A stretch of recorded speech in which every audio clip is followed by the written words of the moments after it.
Que les bénédictions soient, que la lumière engendre toujours la lumière, éternellement la lumière.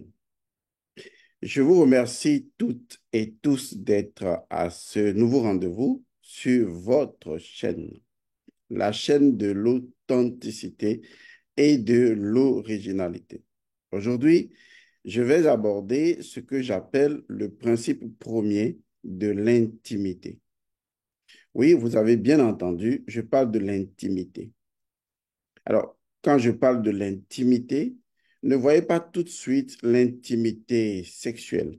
Je parle de l'intimité en général. Je parle du fait que à un moment donné, une personne devient plus intime à vous.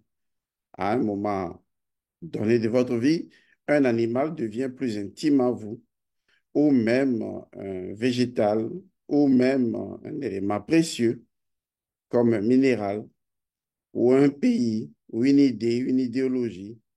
Il arrive un moment de notre vie où nous entrons en intimité avec un certain nombre de choses, de situations, de faits, d'êtres sur cette planète Terre. La plus grande intimité que nous connaissons, c'est celle dans laquelle un homme et une femme font l'expérience du couple ou font l'expérience d'être ensemble, d'être fiancés, d'être copains-copines ou d'être tout simplement mariés. Et donc, je parle de l'intimité sous toutes ses formes, dans toutes ses configurations. Je voudrais vous révéler, je voudrais vous apporter aujourd'hui une nouvelle compréhension de l'intimité en allant vers le principe premier de l'intimité. Vous savez, tout finit par devenir intime en nous. Un jour, vous connaissez quelqu'un et quelque temps après, ben, les relations se rapprochent. À un moment donné, cette personne devient, que vous le veuillez ou pas, intime en vous. Intime ne veut pas dire forcément vous rendant visite tout le temps à la maison. Intime veut dire qu'à un moment donné, vous avez commencé à apprécier la personne, à apprécier l'idée, à apprécier l'idéologie, à apprécier l'animal, à apprécier, disons, un pays ou à apprécier certaines choses. De toute façon, à un moment donné, il y a quelque chose qui commence à entrer dans notre cercle personnel de l'amour. Et en ce moment, la chose entre profondément en nous, l'être entre profondément en nous, ou l'animal, ou tout ce que vous voulez, entre profondément en nous, qu'on se réveille un matin et on se rend compte que, eh bien, cette personne nous est intime. Je préfère utiliser ce mot. Et tout en précisant que intime ne signifie pas forcément sexuel, même si dans d'autres rapports et extensions, il est normal de remarquer effectivement la présence de l'intimité, ce qui est vraiment ce qui caractérise la présence de la sexualité, ce qui caractérise vraiment l'intimité. Mais vous avez compris ce que je veux dire. Il s'agit donc de façon symbolique de comprendre ce rapprochement sentimental, émotionnel, ce rapprochement entre deux personnes. Et vous voyez, entre un homme, un animal, ou etc. Ce qui n'implique pas forcément de la sexualité, mais qui pourrait impliquer de la sexualité compte tenu du type de relation. Je crois que je me suis suffisamment expliqué. Qu'est-ce qui motive cette capsule pour qu'aujourd'hui je puisse vous parler de l'intimité et donc de son principe premier? En fait, je me suis rendu compte qu'il y a un grand malaise au sein des relations interpersonnelles. Et cela revient encore chaque fois. Vous entendrez des gens vous dire un matin, oui, j'ai été ami avec cette personne, à un moment donné, j'ai été trahi. Une autre personne vous dira, oui, je suis rentré proche, je suis devenu proche à une personne, cette personne était proche de moi, intime à moi, et à un moment donné, j'ai été déçu. À un moment donné, vous entendrez, oui, je suis frustré. Il y en a qui vous parleront de la colère. Il y en a qui vous parleront de la mésentente. De toute façon, certaines personnes ont fait le choix de la solitude parce qu'à un moment donné, ces personnes ont réalisé que les hommes ou les relations, eh bien, leur créaient de la souffrance. Du moins, Il y a de la douleur dans toutes les relations. La douleur est normale. Elle fait partie de l'évolution. Quand je fais du sport, eh bien, j'ai de la douleur. C'est normal. Mais il y a une différence entre la douleur et la souffrance. Il y a des gens qui ont fait de la douleur une souffrance. Mais il y a également des gens qui font volontairement souffrir dans une intimité, quelle qu'elle soit. L'intimité, c'est également la relation entre parents et enfants. Et dans cette intimité familiale, il se produit des choses. Et dont les parents peuvent être très chiants, tout comme les enfants peuvent être, in contrario, également très gentils, ou l'inverse, où les parents sont trop gentils et les enfants sont, in contrario, très chiants. Et donc, cela affecte les personnes, cela affecte l'une et l'autre.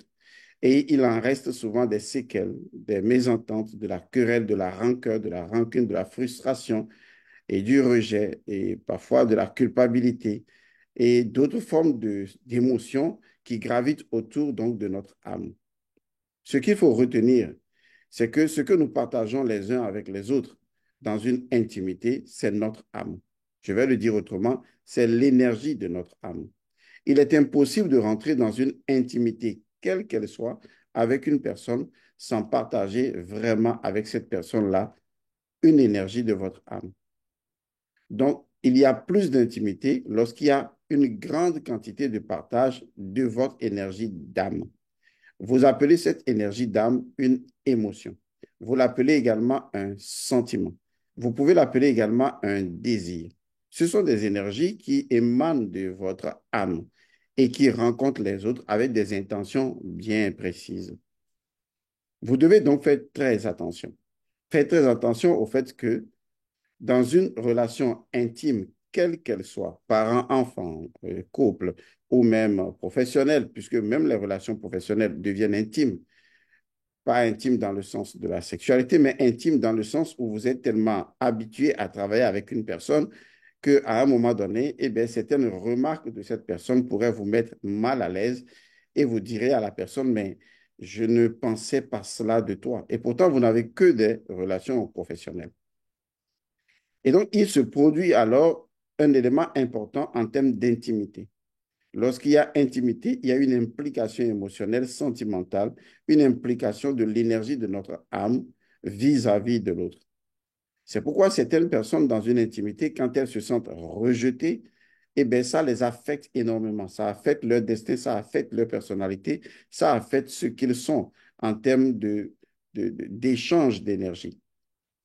Par exemple, une personne qui a été affectée dans une intimité peut en garder tellement les séquelles que cette personne va reproduire ce schéma avec une autre personne qui va reproduire ce schéma avec une autre personne, ainsi de suite.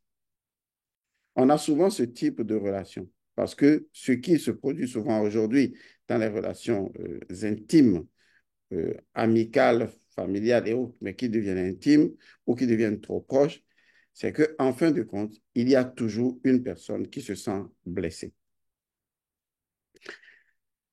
C'est la raison pour laquelle, ou les raisons pour lesquelles, s'il y en a plusieurs, j'ai décidé d'aborder aujourd'hui la métaphysique justement de l'intimité. Parce qu'il faut bien comprendre quelle est l'origine de tout cela.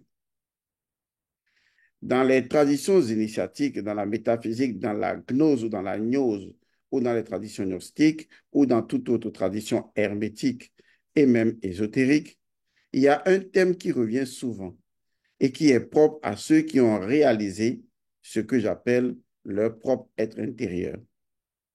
Et même l'Apocalypse en parle. Souvent, l'âme, l'Atman, notre être supérieur, est appelé l'intime. Il faut bien comprendre ce que je vais partager avec vous, parce que cela pourrait vous sauver la vie. Notre être spirituel intrinsèque est appelé l'intime. Et pourquoi et pour quelles raisons? C'est pour ça que cela nous rencontre, cela nous retourne justement au principe premier ou même à la métaphysique de l'intimité. Qu'est-ce que l'intimité tente de révéler? Puisque de toute façon, l'intimité existe. On ne peut pas y échapper. On est intime avec une émission télé. On est intime avec des gens. On est intime avec des propositions. On est intime avec... Voilà. Ce sont des choses qui nous arrivent. Et lorsque, à un moment donné, une intimité a un problème avec nous ou nous avons un problème avec une intimité, on se sent blessé ou on blesse une personne. Donc, il faut régler le problème. Il faut que les gens comprennent ce qu'il se passe pour que les gens démêlent de tout ça. Donc, dans la métaphysique de l'intimité, la question que nous devons se poser, c'est pourquoi, d'accord? Pourquoi l'intimité? Pourquoi? Je sais, souvent, lorsque je parle de questionologie, les gens se disent, mais oui, la questionologie, mais comment on fait la questionologie? Quand je dis pourquoi l'intimité, je veux dire pourquoi l'intimité est l'intimité. Est-ce que vous voyez ce que je veux dire? Pourquoi l'intimité est l'intimité? Et c'est à partir de ce moment qu'on peut vraiment apprécier la valeur ajoutée de ce que l'intimité va produire en nous, sans jugement précis de ce que l'intimité va produire. Une fois qu'on en saisit la valeur principielle, quel que soit le résultat d'une intimité, eh bien, on est heureux avec ça. Parce qu'on comprend le pourquoi du pourquoi de l'intimité. Je peux aussi poser la question autrement. Pourquoi l'eau est l'eau? Et c'est là que ça embête vraiment. Pourquoi l'intimité? Pourquoi l'intimité est ce qu'elle est? Je vais choisir deux étapes de votre vie, deux étapes très importantes de votre vie.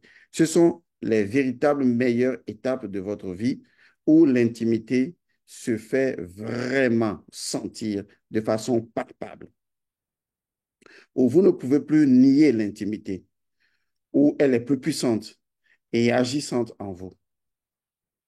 Ces deux étapes de votre vie, premièrement, ou la première étape, c'est l'étape de la naissance et de l'enfance. Lorsque un enfant vient au monde, quand vous regardez cet enfant, quand vous le voyez vraiment, il y a une chose qui se dégage vraiment de cet enfant. On sent que cet enfant est intime. D'abord, intime à nous, puisque l'enfant a vécu dans le ventre de sa maman, intime à sa mère, intime à nous. Nous sentons cette intimité avec l'enfant. Nous vivons et vibrons cette intimité avec l'enfant. Et c'est là que nous voyons ce que nous révèle cette intimité, quelque chose de formidable, d'extraordinaire et souvent d'inacceptable pour nous. Ce quelque chose, c'est la fragilité. Oui, vous avez bien entendu, la fragilité. Et je vais le dire encore une fois, être fragile.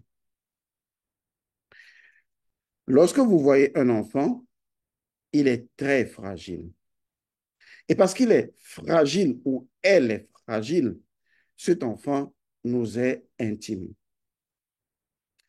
On ne peut pas dissocier la fragilité de l'intimité. Lorsque les choses sont fragiles, les choses sont intimes à nous.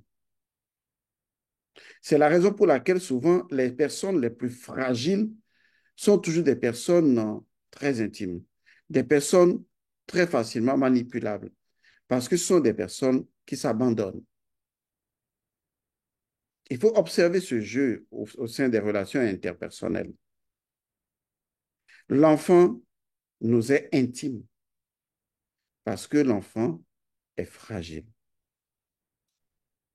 Il est important de comprendre le principe ici initial de la fragilité.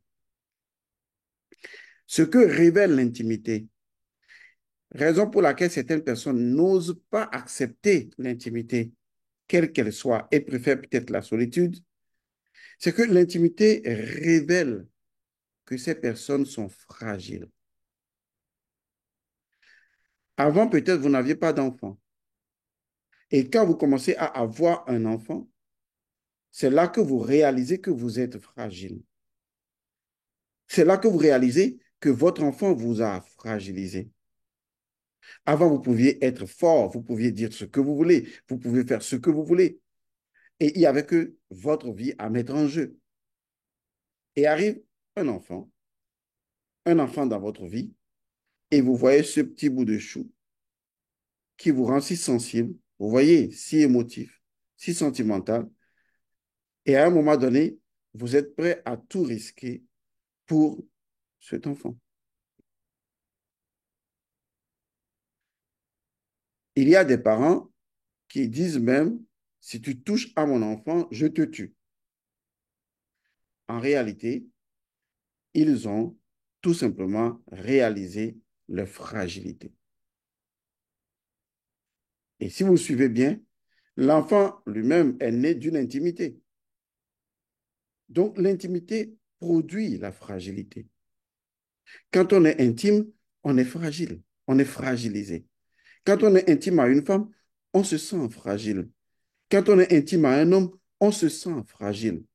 Et je vais vous dire, c'est absolument normal. C'est le chemin évident, inéluctable, incontournable de l'intimité. Nous fait ressentir notre fragilité. C'est ça l'élément de base. C'est une étape sine qua non, mais pas l'étape finale. C'est une étape du processus. Et le processus va continuer. Mais cette étape, elle est incontournable. On ne peut pas la sauter, on ne peut pas la nier, on ne peut pas la refuser ni la refuter.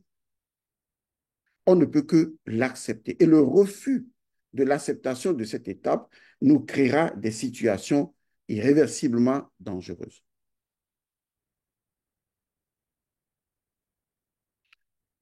Vous voyez donc qu'en réalité, on se sent fragile devant l'enfant. L'enfant nous révèle que nous sommes des êtres fragiles. Et oui, nous sommes vraiment fragiles. L'enfant lui-même est un être fragile. Et quand vous le voyez, il est fragile. Voilà. Parce qu'il est le résultat d'une certaine intimité. Deuxième moment de notre vie où nous nous sentons vraiment fragiles, totalement fragiles, et un moment contre lequel on n'y peut absolument rien, c'est le temps de notre vieillesse. Lorsque vous vieillissez et que vous vieillissez encore, et encore que vous vieillissez, vous ressentez cette fragilité. Vous sentez que vous êtes de plus en plus fragile. Et ce qui pousse certaines personnes âgées à ne pas accepter cela, à s'accrocher au fait que non, on n'est pas fragile. Et quand vous voulez même les aider à faire certaines tâches, ces personnes âgées vous diront non, non, non, je n'en veux pas. Après, vous allez dire que nous, on ne sait rien faire. Ou vous allez dire que nous, on est... Non, moi, je suis fort. Vous voyez? Ils veulent s'accrocher à cela. Parce que se sentir fragile, ça les effraie. Ça les effraie d'admettre qu'ils sont fragiles. Ces deux moments de notre vie où on est fragile malgré nous, parce qu'à un moment donné, il sera tellement vieux que ce sont d'autres personnes qui vont s'occuper de lui. Il est fragile. Je ne confonds pas la fragilité à la faiblesse. Non, pas du tout. Je ne confonds pas la fragilité à la vulnérabilité. Non, pas du tout. C'est là que je vais vous conduire. Alors, ces deux moments de notre vie, des moments contre lesquels on n'y peut absolument rien, souvent, il y a des phases intermédiaires.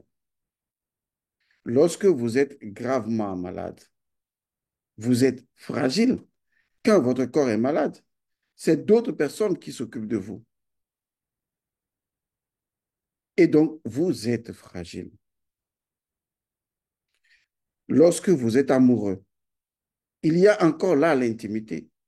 Et vous êtes fragile. Vous aimez quelqu'un, un homme, et il vous rend fragile. Vous êtes amoureux d'une femme, elle vous rend fragile. Du moins, c'est ce que vous pensez. Et quand cette personne vous fait quelque chose, ça vous affecte énormément.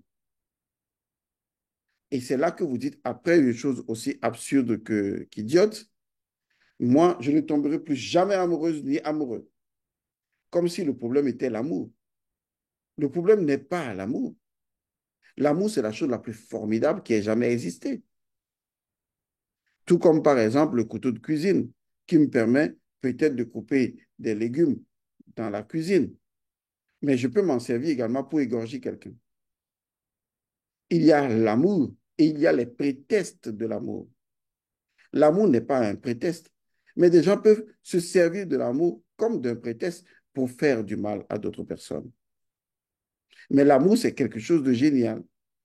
Et je reconnais que lorsqu'on est vraiment amoureux, la première étape incontournable, c'est on se sent fragile.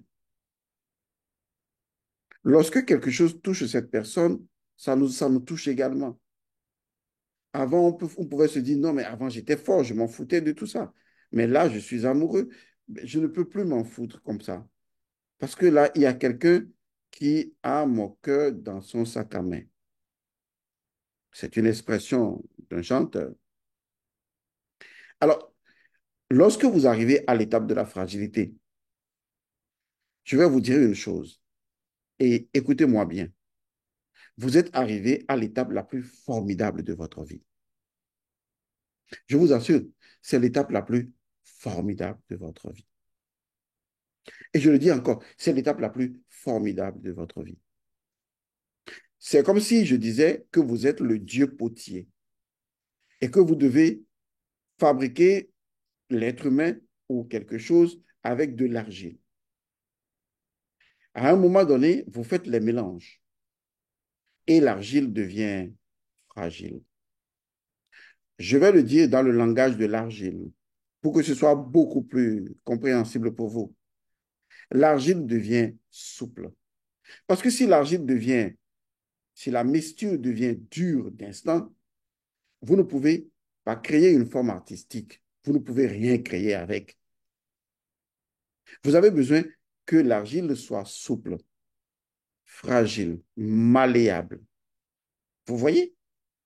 Donc, la malléabilité qui est née de la fragilité, de la souplesse, c'est indispensable. C'est pour cette raison que la première étape que révèle l'intimité, c'est l'inévitable fragilité. Et lorsqu'on se sent fragile, on n'est pas faible. Il ne faut pas confondre les choses. La fragilité n'est pas synonyme de faiblesse. Non. La fragilité n'est pas la même chose que la vulnérabilité. Non. La fragilité, qu'est-ce que c'est?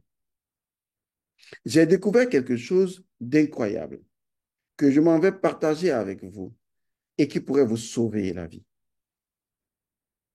J'ai remarqué que plus j'accepte, plus on accepte, plus vous acceptez encore et encore et encore et encore votre instance de fragilité,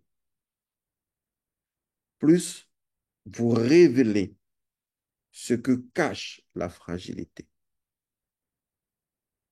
la force. L'acceptation inconditionnelle, l'acceptation totale, fragile, de la totalité de votre fragilité, c'est là que vous découvrez la force. Qu'est-ce que la force? La force, c'est lorsqu'on est conscient, lorsque on est vraiment conscient, qu'on est conscient de sa fragilité. Vous savez, dans la vie de l'enfant qui vient de naître, un moment de totale fragilité, c'est là où se retrouve une chose incroyable dans l'enfant, la force spirituelle. C'est comme si je pouvais vous dire ceci.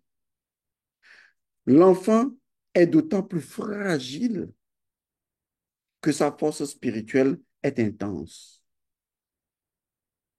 Car en réalité,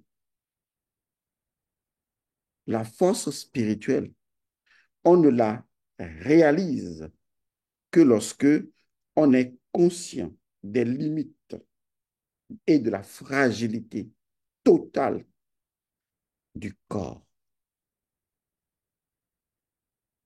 Beaucoup de personnes veulent se donner de la contenance.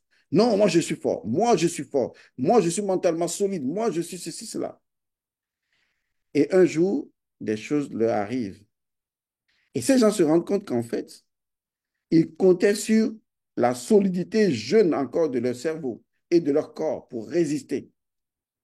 Mais ensuite vient l'étape de la vieillesse, où le cerveau de l'individu est fatigué et que son corps aussi est fatigué et qu'il ne peut plus rien retenir en lui. C'est là qu'il réalise qu'en fait, il avait une fausse contenance et qu'en réalité, il cachait sa fragilité, ce qui ne lui a jamais permis de conquérir sa force. Vous voulez vous connecter à la force spirituelle qui est en vous? Alors, il y a un chemin, c'est celui de la fragilité. C'est celui de la prise de conscience inévitable, inéluctable, que vous êtes fragile, que votre corps est fragile, est limité, et que vous reconnaissez et que vous acceptez de façon totale et inconditionnelle votre état d'être fragile. Car la force, il n'y a pas de meilleure définition pour elle que de reconnaître sa fragilité. Celui qui reconnaît sa fragilité, il est fort. Vous n'avez aucune idée de comment certaines femmes sont très fortes. Il y a des gens qui diront, oui, elle est sortie d'une relation, elle pleure à tout bout de champ, elle fait ceci, elle montre trop qu'elle est fragile et tout. Et vous avez des amis qui viennent vous raconter des bêtises. Non, montre que tu es solide, que tu es fort. Ne lui montre pas que tu es faible.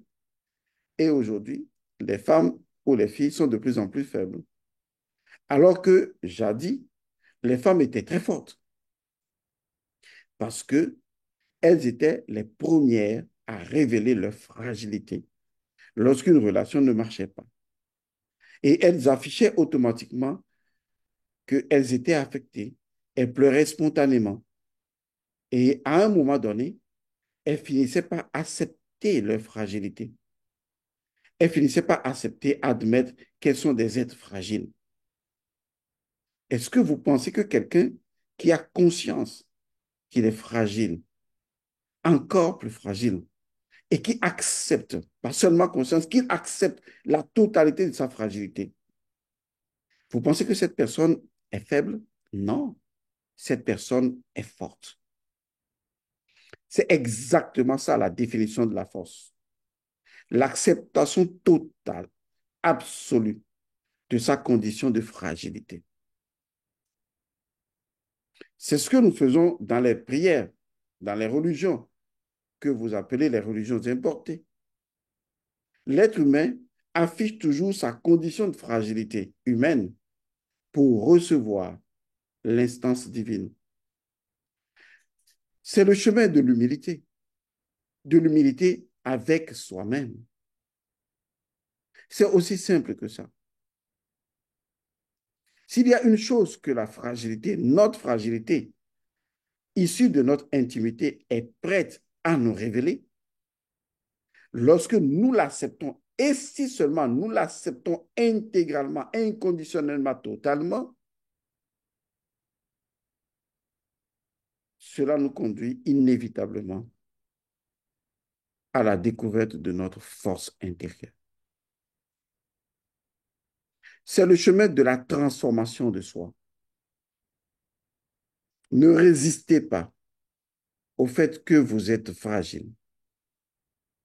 Lorsque vous êtes dans une intimité, quelle qu'elle soit, et que cette intimité vous a affecté, et c'est ça, il ressort de la responsabilité de l'intimité, de révéler notre fragilité d'une manière ou d'une autre. À un moment donné, quelle que soit l'intimité, elle révélera forcément votre fragilité. Il n'y en a pas qui ne le fera pas. C'est de sa nature. Révéler notre fragilité. Et une fois que vous arrivez à l'étape de cette révélation de votre nature fragile, alors passez à l'étape suivante. Acceptez que vous êtes fragile. Admettez-le, reconnaissez-le, digérez votre fragilité. Et une fois que vous allez accepter totalement, complètement, sans aucun orgueil, sans aucune vanité, aucune suffisance, la totalité de votre propre fragilité, alors vous verrez émerger du fond de votre fragilité la vraie nature de l'intimité, la force. Notre intime, lorsqu'on révèle son chemin, lorsqu'on se connecte à notre intimité en passant par le chemin de la fragilité, on devient une personne forte. Alors, n'accusez plus les histoires issues de l'intimité. Du genre, oui, il m'a fait mal, je me suis senti ceci, je me suis senti cela, alors qu'on était très proches, stop, sous les cieux, sous le soleil, sous Russe, sous Ré, il n'y a rien de nouveau sous le soleil. Ça a toujours été comme ça et ce sera toujours comme ça. Et ça ne cessera jamais. Pourquoi est-ce que vous voulez ressortir? C'est souvent très bête. Moi, je trouve que c'est très bête. Pourquoi vouloir ressortir et personnaliser une chose qui a toujours existé? Est-ce que ce n'est pas le moment de vous dire, OK, je suis dans une intimité quelle qu'elle soit et finalement, j'ai été déçu, frustré, tout ce que vous voulez. Mais est-ce que dans l'histoire de l'humanité, depuis que l'humanité est humanité, est-ce que ça n'a pas toujours été le cas? Mais comment est-ce que le mien va être spécial? Oui, ça pourrait l'être. Tout ce que j'ai à faire, c'est de me dire, mais c'est la même chose qui arrive tout le temps à tous les êtres. Et donc, ce n'est pas ce qui arrive qui est important, mais c'est ce que j'en fais moi. Qu'est-ce que je décide d'en faire aujourd'hui? C'est d'aller vers le secret de l'intimité. Car lorsqu'on est intime, on est fort. On est fort parce qu'à un moment donné, l'intimité doit nous révéler à nous notre propre fragilité. Étape incontournable de toute intimité. Il n'y en aura pas d'autre. Et nous devons accepter cette étape intégralement, inconditionnellement. C'est la seule condition pour découvrir ce qui est caché derrière l'intimité, la force. Vous avez compris ça? Mais vous vous arrêtez sur l'intimité. Je suis frustré et, comme un imbécile, vous regardez le doigt qui montre la lune au lieu de regarder la lune. Vous avez fait d'une chose qui a toujours existé, qui a toujours été dans le concert de l'humanité. Vous en avez fait quelque chose de personnel. Bon, OK, analysons. Est-ce que depuis que l'humanité est humanité, vous êtes le seul ou la seule à être trahi? Non. Est-ce que vous êtes le seul ou la seule à être trompé? Non. Est-ce que vous êtes le seul ou la seule à être frustré? Non. Alors, qu'est-ce que vous avez de nouveau alors à me faire valoir? Ah oui, votre ego qui a été touché. Ah, je comprends. Ah oui, vous souffrez parce que votre ego est blessé. Et donc, vous êtes incapable de dépersonnaliser la situation. Vous êtes incapable d'impersonnaliser la situation et de vous dire, ouh, et si je réfléchissais sur la raison pour laquelle ces choses se produisent toujours, pourquoi les personnes qui arrivent toujours à votre intimité finissent par révéler votre fragilité sous forme de frustration, de colère, de tout ça, etc.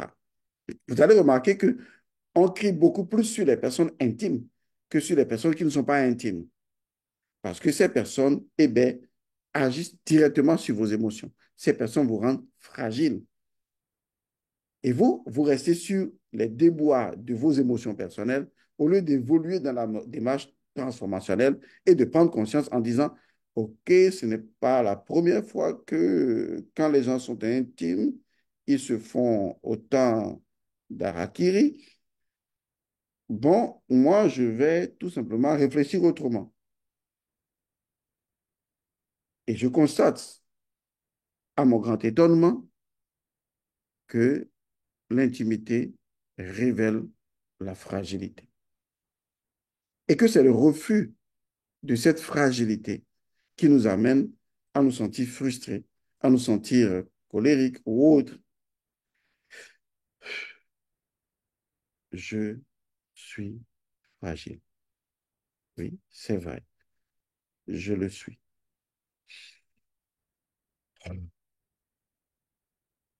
Après tout, je suis un être fragile, aussi fragile qu'une fourmi, fragile sur la terre et qui peut être écrasée en un instant. Devant les grands cataclysmes de l'humanité, nous sommes des êtres fragiles. Il suffit simplement que le soleil chauffe plus que d'habitude et notre fragilité est révélée à nos propres yeux. Il suffit simplement que le climat change en notre défaveur, que notre fragilité se fait jour. Il suffit simplement que quelque chose, comme une simple maladie, révèle notre état de fragilité et même la mort. Nous sommes des êtres fragiles. Vous devez le reconnaître, vous devez l'admettre, vous devez accepter votre fragilité humaine. Une fois que vous l'aurez accepté complètement, totalement, et tout ce qui en découle, c'est là que vous verrez que la force, c'est la totale acceptation de sa fragilité. D'accord. Bien. Je vais juste rappeler ces communiqués, deux communiqués. Le premier communiqué concerne les personnes qui ont fini les 5 cours de base, à savoir le karma, les rêves, chakras, voyageurs du corps, exercice spirituel. Si vous faites partie des personnes ayant fini les 5 cours de base, alors vous devez passer à la prochaine étape, c'est-à-dire recevoir votre initiation. Cette initiation est appelée le corbeau. Et je vais mettre une vidéo qui vous permettra donc de comprendre cela. Ou si vous êtes dans les groupes des 5 cours de base, vous avez déjà les informations pour savoir comment passer votre initiation. Les personnes qui ont été attestées, seules sont les personnes qui passeront leur initiation, leur première initiation. Nous avons déjà créé un groupe intitulé Le Corbeau. Et dans ce groupe, nous avons commencé à mettre les personnes qui ont été attestées et qui ont été testées, donc attestées. Et ces personnes, on a commencé à les mettre dans ce groupe pour leur donner le cheminement à suivre afin de passer à leur initiation spirituelle. Le deuxième communiqué concerne la justice divine. Il y a plusieurs mois, nous avions parlé de réceptacle de la justice divine. Nous avons donc créé ce que j'appelle un réceptacle, c'est-à-dire un ensemble d'ingrédients. Et cet ensemble d'ingrédients a pour but de permettre aux personnes qui aimeraient que justice divine leur soit rendue de faire une demande officielle à la Maat et donc à la justice divine. Et nous mettrons votre demande écrite dans le réceptacle de la justice divine. Dans ce réceptacle se trouve un ensemble de symboles initiatiques représentant des divinités du jugement et à travers et des rituels que nous ferons 2 fois par semaine, ce que vous avez demandé, la justice divine va répondre et va répondre de façon impartiale, harmonieuse et juste. Parce que nous ne savons pas si ce que vous nous dites est vrai ou si c'est faux, mais ce que nous savons, c'est que vous amenez une affaire devant la justice divine. Et nous, tout ce que nous faisons, nous confions l'affaire à Osiris, à la justice divine, à la Maat. Et une fois que nous confions l'affaire, nous laissons la justice divine décider, compte tenu de l'affaire, de ce qui est bien pour chacun de nous. Et donc, ce groupe également est créé. Donc, si vous voulez faire une demande à la justice divine, vous pouvez nous écrire et nous vous enverrons les conditions. Le numéro personnel WhatsApp de M. Helmont Godson, c'est le plus 228 99 99 93 93 et vous pouvez avoir des informations sur la question. J'espère que vous avez compris la capsule qui vient de se passer. Cette capsule a pour mission de transformer votre être et de vous révéler votre vraie nature, la force.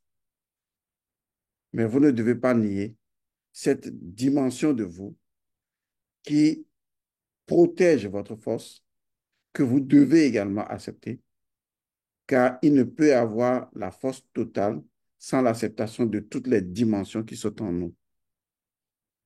Je vous remercie d'avoir suivi cette capsule et j'espère qu'elle vous aidera à être plus forte et plus fort. Merci.